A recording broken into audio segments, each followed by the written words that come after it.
hurricanes are a fact of life in Florida. But in Sanford, some of these massive storms seem to have a supernatural path. On the day that they began dumping dirt on top of the graves, Florida was hit with one of the worst hurricanes in generations. Because when you disturb the graves of Sanford's original settlers, legend says there's hell to pay. I was paralyzed with fear. My heart was pounding a mile a minute. I'll never forget that face as long as I live. There was this big sense of, oh my God, what was that? And when hurricane season hits the I-4 dead zone, locals know to tread lightly. It was called Deadly Donna. Hurricane Donna makes a turn and rolled its way right over top of the field of the dead. But on this stretch of haunted highway, hurricanes aren't the only deadly force, and cars aren't the only things that go bump in the night. Some of the drivers have reported apparitions. They see a ghostly mist, and they get into an accident. I knew we were in for trouble. Some sort of a ghostly revenge, payback time.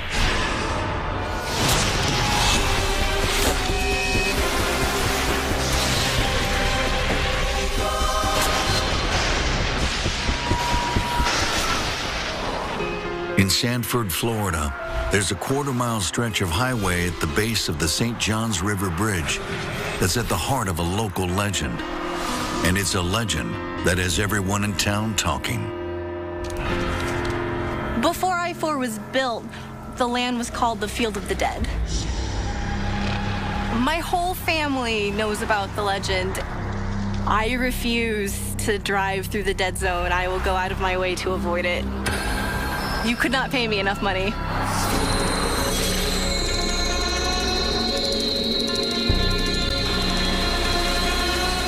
I did not realize that there was grave sites under I-4 there until I did a little research, and I guess I'm kind of glad that we're in the water as opposed to driving across there.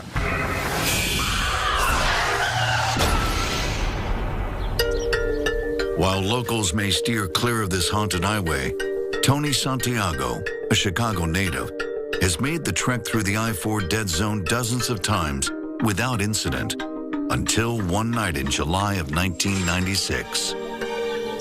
We used to go to Orlando and have our family vacation, and I just always loved it year after year. So when I was 18, as soon as I could, I went to Orlando.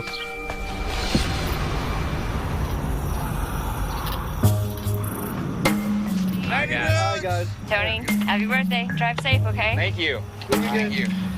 All right, take care. So I was working at one of the theme parks out there, and I got off late and decided to go straight from work to Ormond Beach, which is just north of Daytona Beach.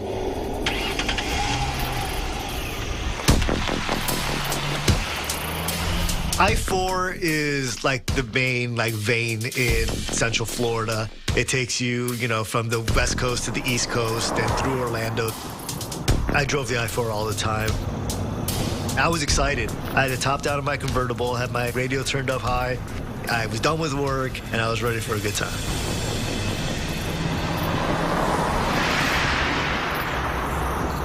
Big things are going down tonight. I was about halfway out there in Sanford, Seminole County, and it was kind of foggy and misty, but nothing too bad. There was not one other car except for me. I remember I was listening to the radio, and it just went out.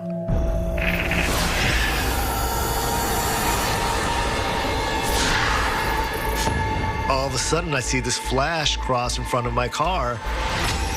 It was a small, glowing figure, and it moved like a child. It happened so fast, I just knew there was something in front of my car. And before I could even react to that, I saw a second figure. But this one had more features. I saw arms stretched out, and it was definitely a woman's face. She was looking right at me as if pleading not to hit my child. So I freaked out. I remember hearing my tires screech, swerving over, making sure that I didn't hit them. My heart was pounding. I was a mile a minute.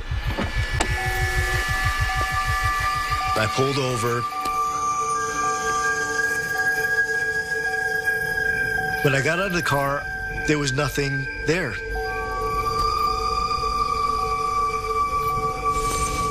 These figures were gone, vanished. I was relieved that I didn't actually hit someone, but then it was just, what was that? I know there was something there. Where did it go? I was never a believer in this sort of thing. And then when this happened, it changed my mind. And I absolutely believe that the dead zone exists. Yes.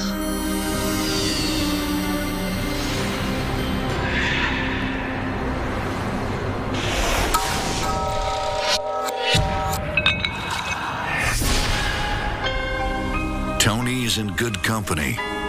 The I-4 Dead Zone legend has been passed down for generations and has continued to gather believers with each new mysterious ghost sighting.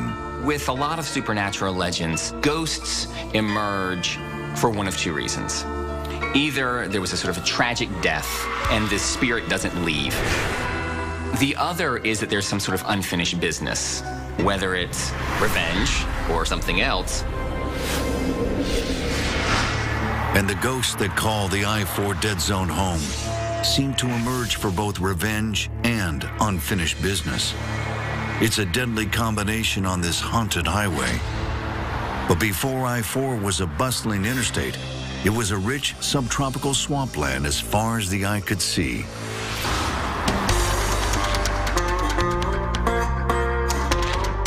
As a meteorologist in Orlando, Tom Sorrells knows Florida's unique climate better than most.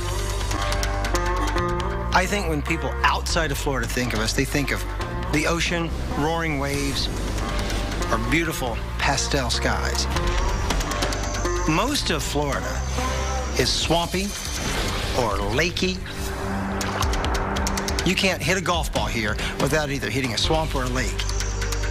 You have to remember that until about the mid-1850s, no one lived here much. It wasn't very hospitable. It was never thought to be a place you'd want to be because so hot, so much dangerous weather. It's the most humid spot in America. And so you get the heat and the humidity. You get a heat index of about 115 degrees on some days.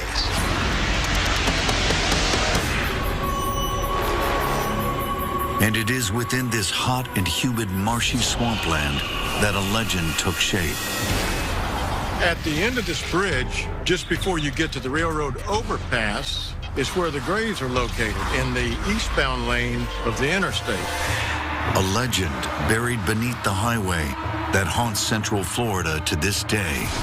On the day that they began dumping dirt on top of the graves, Florida was hit with one of the worst hurricanes in generations. Coincidence, or did it have something to do with the graves that were not removed?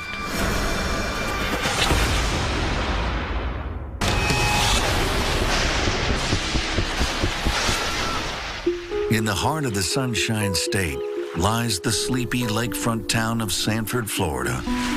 But there's a cursed stretch of highway at the base of Sanford's St. Johns River Bridge, known as the I-4 Dead Zone, where locals believe a legend was born. What's not to love about a legend? I mean, local legends are great. It's part of the local color. I never really had much trouble myself going down that road until the one time my husband and I were going over the river, and then all of a sudden we felt our car shakes, and it was after that where I was like, well, maybe there is something a little to the stories that happen out on I-4. But in the mid-1800s, long before there were any highways, Florida was a mysterious, tropical, and largely undeveloped peninsula full of swampland and suffocating heat. Everybody knows Florida's called the Sunshine State. But we get a lot of storms, too. And I'm talking fresh water from the sky. Thunderstorms every afternoon for about 6 to 7 months out of the year. So you get the humidity, you get a heat index, which feels like maybe 105 to 110. Despite the unwelcoming climate and terrain, a few brave visionaries make their way to Central Florida's riverfront communities. Rachel Wentz, historian and bioarchaeologist, has been studying these communities and Florida's colorful past for decades. Prior to there being interstates like I-4 and 95, people really couldn't traverse much of Florida. But in 1885, the town's namesake, Henry Sanford, sees beyond the swampland.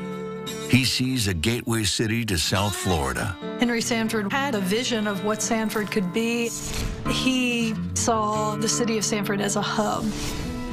We have St. John's River, which is the largest river in Florida, which provided easy access in and out of Sanford, and of course easy access of people and goods as well. Henry Sanford purchases 12,000 acres on the shores of Lake Monroe and turns to the church for help recruiting tenants. Henry Sanford enlisted the Catholic priests to help establish Catholic churches, and they developed a small brochure that basically boasted on Florida's natural resources. Henry Sanford knew it would be a prime location for the movement of goods and people. The campaign works, and a handful of German immigrant families make their way to Sanford to set up a small religious farming colony. But for these early settlers, the challenge of turning swampland into farmland is considerably more difficult than anyone anticipates. It's hard to imagine how bad it was in the mid-1800s. Back in those days, you had to work your way through what really was a jungle. It's not like a forest up north. It was still humid. It would never cool down. Overnight lows on most nights, even in the wintertime, 60s, 50s, not enough to ever truly dry it out. The heat and humidity might be hard on the early settlers, but it's perfect conditions for something else. No matter where you go, the water is still. The St. John's River hardly moves, just a slow, creeping little river, perfect for mosquito breeding. The settlers hope that Florida's weather will help them prosper, but in the end, it leads to their demise. There was some bad luck and bad timing involved in the colony because it happened at a time when yellow fever, which is caused by mosquitoes, made its way throughout the state. And unfortunately for the settlers, yellow fever has their fledgling community in its sights.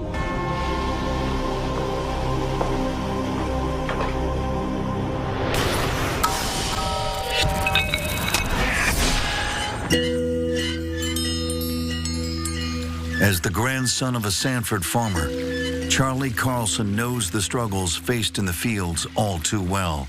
He grew up in the shadow of this would-be religious farming colony. Only 4 German immigrant families ever arrived settled there. And right after they arrived, a yellow fever broke out and took the lives of one family. Man, wife, 2 children.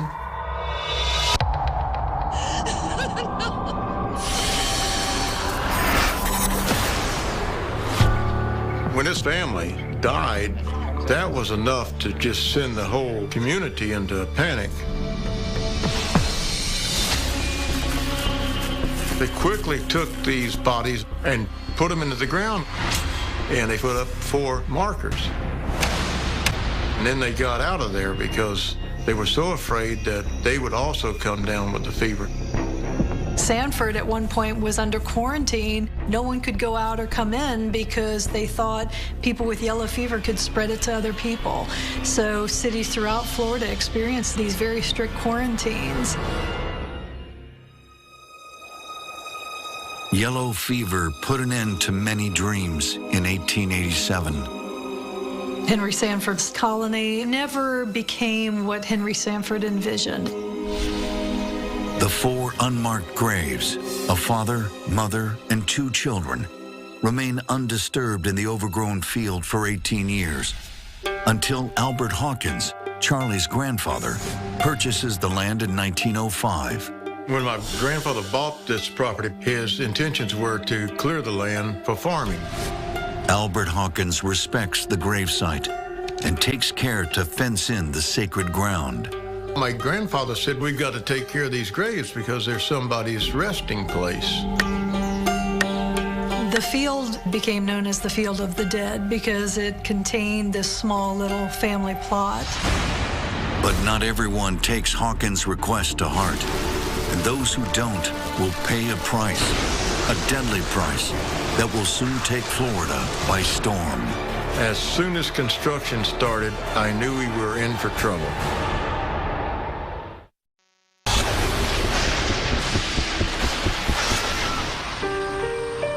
Weather events bring people together in their shared experiences. Legends, just like the weather, help to shape a community's identity. And in Sanford, Florida, a small stretch of highway known as the I-4 Dead Zone does both.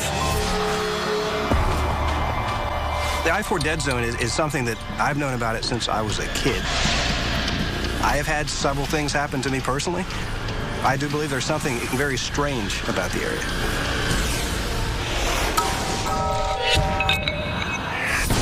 And most folks around Sanford believe the I-4 Dead Zone legend dates back to the deaths of a family of German immigrants buried within the Field of the Dead. German immigrant families arrived to settle there.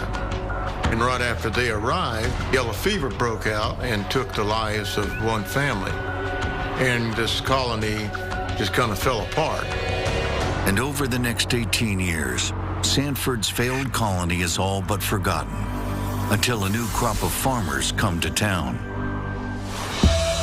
The land that was targeted for Henry Sanford's colony was eventually bought up by private landowners. Then a man named Mr. Albert Hawkins. When my grandfather, Albert Hawkins, came up on these 4 graves, he gave respect to the little cemetery and always farmed around that area. We were always told as children, don't disturb the graves. Be respectful of them. We always took care of them. Everybody respected it as the Field of the Dead.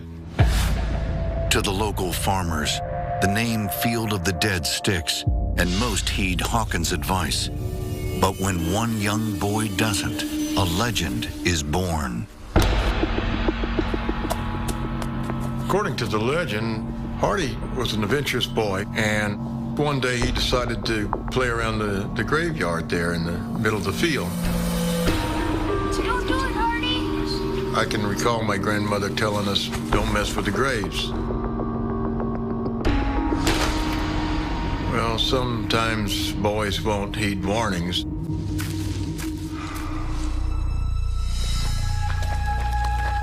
The very next day, Hardy had walked up to the store, and on his way out of nowhere comes a car and strikes him down and leaves his body laying mangled in the road. He was playing in that field the day before he died. Rumors began circulating that perhaps those graves were somehow involved with his death, considering he was struck down 50 yards from the graves. For the people of this small community, Hardy's tragic death is a haunting reminder not to mess with the Field of the Dead. This very day, nobody knows who ran over Hardy Jackson Hodge. That mystery is unsolved. As Hardy's story transforms into local folklore, the rest of Florida is undergoing a transformation of a very different kind. In the 1950s and 60s, Florida was well on its way to becoming a top destination for tourists. And the more theme parks that were built, the more people wanted to come in. People were still coming here to experience the warmth and the beaches and the sunshine. They were just coming in much larger numbers because of the growth of the interstate system. And one new proposed highway in particular will bring much more than tourists to town. Bill Belleville is an author and documentarian whose expertise is the St. Johns River history and environment. Interstate 4 was built to really help create a corridor in the interior of Florida. So it goes from between Tampa to the northeast to Daytona. It'll connect the coast and open up the interior, cutting through the middle of the state. But the planned route for Interstate 4 cuts right through the Field of the Dead, and Florida invokes eminent domain to buy up the Hawkins property. This is a grave. You must not disturb this at all. Very sorry. We've dealt with this before. My grandparents made sure that the government knew that there was a cemetery there. It must be fenced in at all times. But the government doesn't listen and proceeds with their plans to plow over the Field of the Dead. And legend has it, on the very day construction begins, a deadly storm changes direction and treks right over the disturbed graves, leaving locals to wonder, could this new highway mean destruction for Sanford? Hurricane Donna marched its way right over top of the Field of the Dead.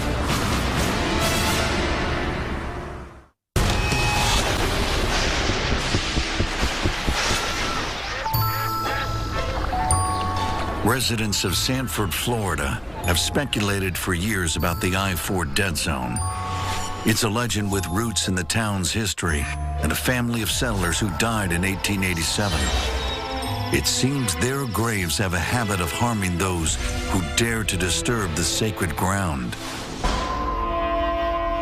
Every town has legends. The I-4 dead zone legend is something that's been coming up in the last couple of years, more and more, since we're redoing the interstate.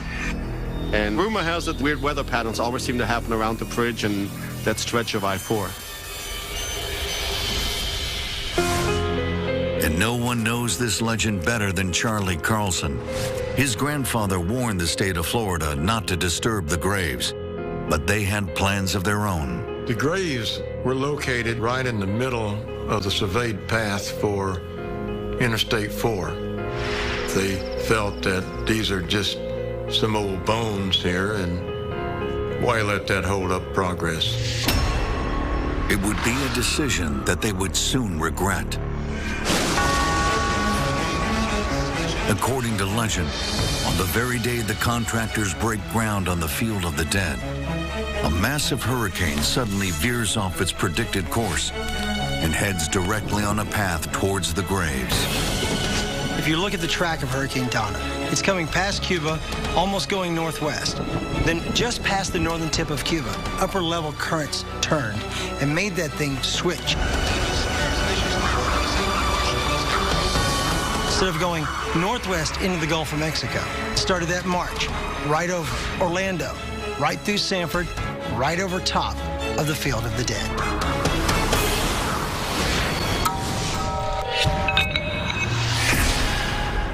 Hurricanes are nothing new in the state of Florida. More hurricanes happen in Florida than any other state because of our exposure.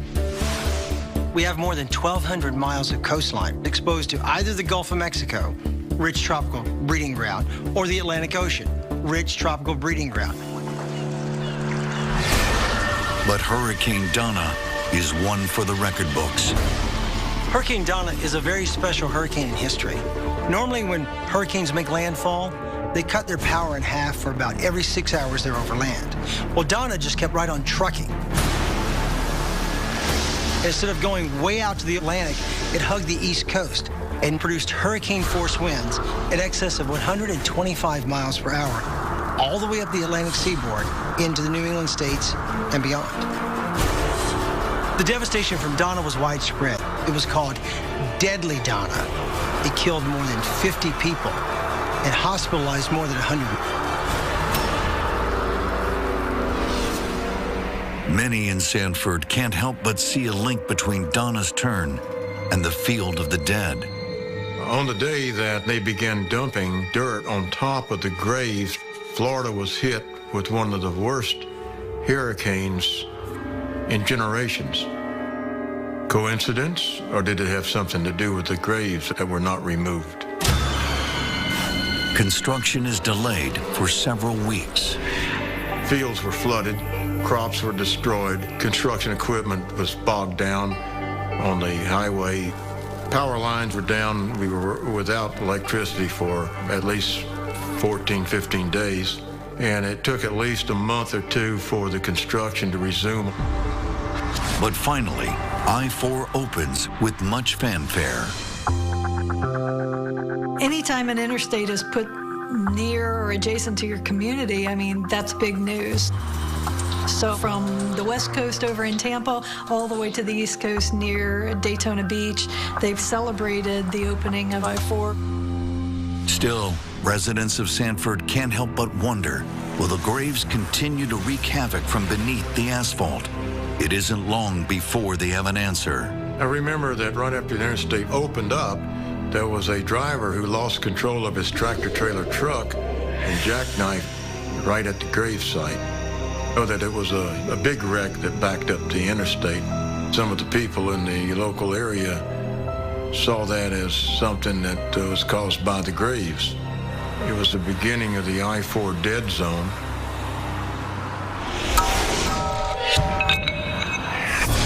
And this crash is only just the beginning.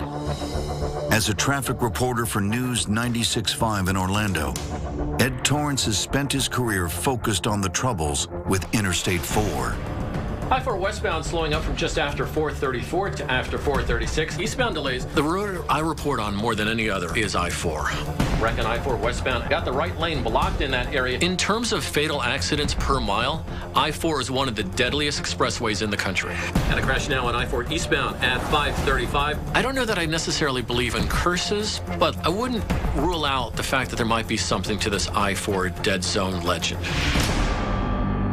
And there are plenty of stories and theories to fuel speculation. Some of the drivers have reported apparitions in that area. They see a ghostly mist, and it's enough to distract them. And they kind of freak out, and then we get into an accident because they're shocked by what they're seeing. According to the legend, all of these things are caused by the graves being there. It's like the nameless immigrants in those graves are not taking the disruption of their rest laying down. Be respectful of what's underneath the asphalt because you're driving over the dead. Many believe the graves are somehow causing these accidents. And Florida native Susie Thompson has had her own run-in with this supernatural stretch of highway. I lived in Orlando in the 1990s, and at that time I never heard of the I-4 dead zone or the field of the dead. I had driven I-4 hundreds of times, and nothing had ever happened to me until that one day. I'll never forget it.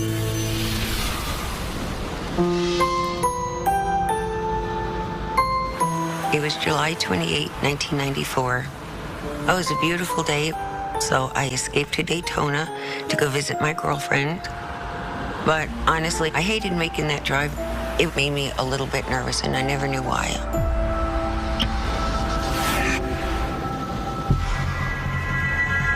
I started approaching the bridge. That feeling started to come over me. I was clutching the steering wheel, and then I heard this loud hissing.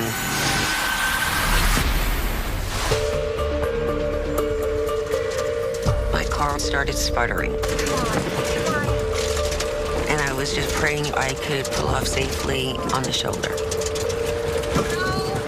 And the car just died.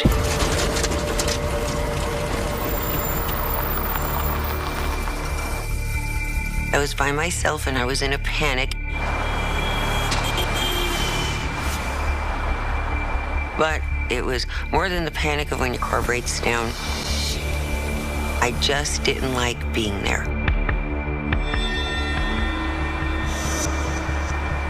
It was 110 degrees, and I knew the walk from where I broke down to the next exit was a pretty long trek. I started walking to the next exit, and you have to walk close to the road.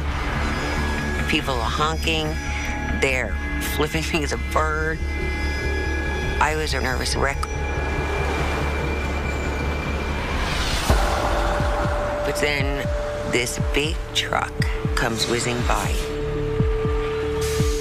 He pulls over on the shoulder. Susan? This truck driver, he says, Susan, just come to me. And he held his hand out. At that time, it didn't even register in my brain that he knew my name. That didn't come till later. I'm just going with this, and I don't take rides from anyone. It was just very unusual. He wasn't anything to be afraid of. I remember climbing in the cab, and it just felt so good. Air conditioning in the truck. And the truck is meticulous. He was meticulous too. And we got off the next exit, and there was a gas station. So I turned to the truck driver, and I said to him, thank you very much. I really appreciate it. And I got out. But what happens next will send Susie reeling.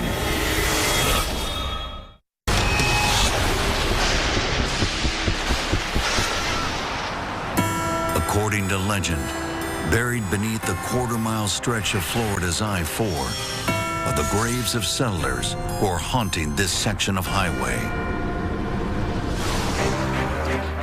I've heard about the I-4 dead zone legend a couple times. A story I've heard is some dead settlers buried on one side of the bridge, and they bulldozed over it. People say that they never moved the bodies, so now the settler ghosts are angry and walk around on the highway and make people crash. But anything's possible, I guess. This short span of highway is known for a tremendous number of accidents. Local people blame it on graves being disturbed when they built the highway. It was supposed to be removed, and they just dumped the dirt right on top. Perhaps it's some sort of a ghostly revenge, payback time. And on a 100-degree day in July of 1994, Florida resident Susie Thompson finds herself in the thick of it when her car dies on the cursed stretch of highway. After I started walking, my biggest fear now was the heat. It was the end of July in Florida, and it was moldering.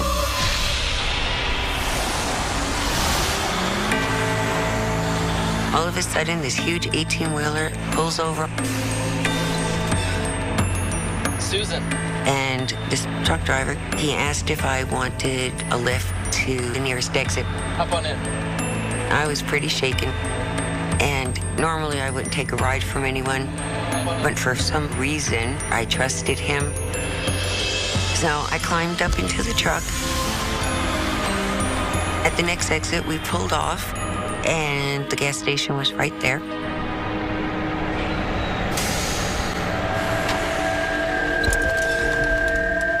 I got out of the truck, and we waved to each other. I took a few more steps, and there was silence.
Susie is lucky. Most stories from the I-4 dead zone don't have a happy ending. And whether people believe in the legend or not, it seems everyone has something to say about that stretch of I-4. I've heard about the I-4 dead zone, and I've just heard nothing but traffic accidents. Going into that area, it's a horrible pipe bridge going over the river, and it just seems to be a lot of chaos and confusion around there. So in 2004, when construction is set to disrupt the graves once again, residents who believe in the curse prepare for the worst. And that's exactly what legend says is the reason for what happens next. On August the 13th, 2004, Friday the 13th to be exact, there was a new approach ramp being built right there where the graves were at. As soon as construction started, I knew we were in for trouble. And sure enough, the first hurricane of the season hit the I-4 dead zone. And this time, it's Hurricane Charlie that comes barreling up the Florida coast, and it plows a deadly path right over top the I-4 dead zone. So the legend of I-4 is particularly interesting in terms of legends about weather, because the technology says a hurricane is coming and we expect it to follow this particular path, but it actually veers off course and goes directly over this point. And now it's here is added proof to a legend. So science doesn't remove our interest or need for legends. In some cases, it can actually support them. Hurricane Charlie was a nasty storm. It was one of the worst days of my life. The wind speeds kicked up to more than 125 knots in the matter of 3 hours. It was blowing up. It wasn't getting a lot bigger. It was just getting meaner and faster. People would call it the I-4 hurricane because it followed the I-4 track even closer than Hurricane Donna had.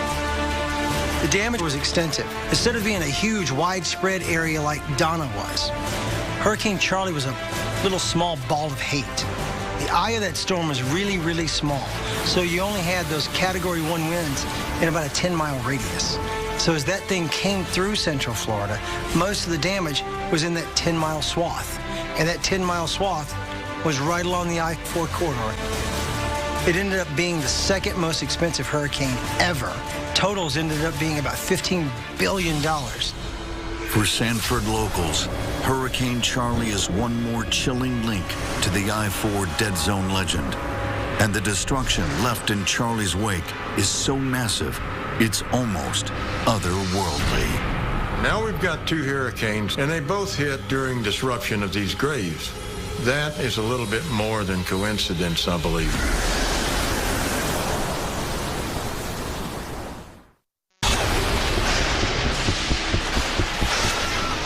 According to the I-4 dead zone legend, the graves of a family of settlers buried beneath the interstate in Sanford, Florida, punish those who disturb their resting place. So when construction is set to begin on the I-4 dead zone in August of 2004, residents of Sanford fear the worst. There was new construction to build an approach ramp onto the interstate, right at where the graves were. People that were aware of the situation with Donna, they said, oh, here we go again. And for locals, Hurricane Charlie just adds fuel to the I-4 dead zone legend. Hurricane Charlie is one of the worst hurricanes that I remember because it actually turned. It was going one way and then it turned right up I-4 where nobody expected it to hit. People think that the reason why Hurricane Charlie turned and went straight up I-4 is because of the curse. The people who are buried there are very unhappy and aren't resting peacefully. And they sent the hurricane straight up and it just damaged everything in its path. Even meteorologist Tom Sorrells can't help but compare this hurricane with that of Hurricane Donna. Donna went right along what would be the I-4 corridor. 40 years later, here comes Hurricane Charlie.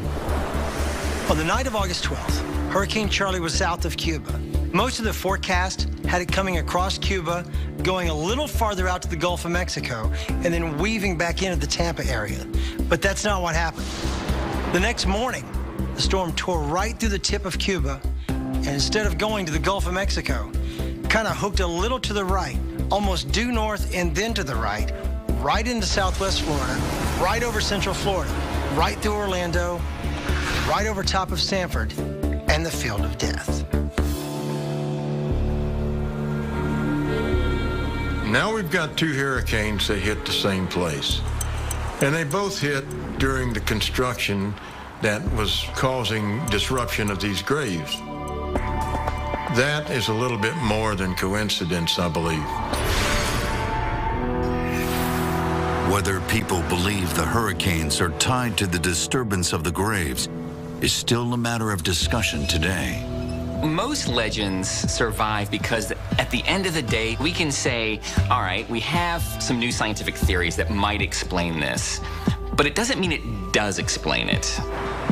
And so there's always that piece that says, no, it's still too strange. It still doesn't make sense for why that hurricane veered to the left or veered to the right when, hurricanes typically don't do that over this kind of atmospheric pressure or this kind of land. I really do think that people have always had a tendency to try to explain what can't be explained. A lot of the myths about weather and thoughts about weather occur because people are looking for a cause when really it's just a coincidence. In my scientific mind, any hurricane has more to do with the atmosphere versus what's on the ground. But on the ground is where the stories are handed down and a town develops its character. Legends make for a richer telling of history, how we view our culture and the things that frighten us, the things that intrigue us. Sanford has its legends just like any other place. It's part of how people came here, how they survived here. Folklore is an integral part of human culture.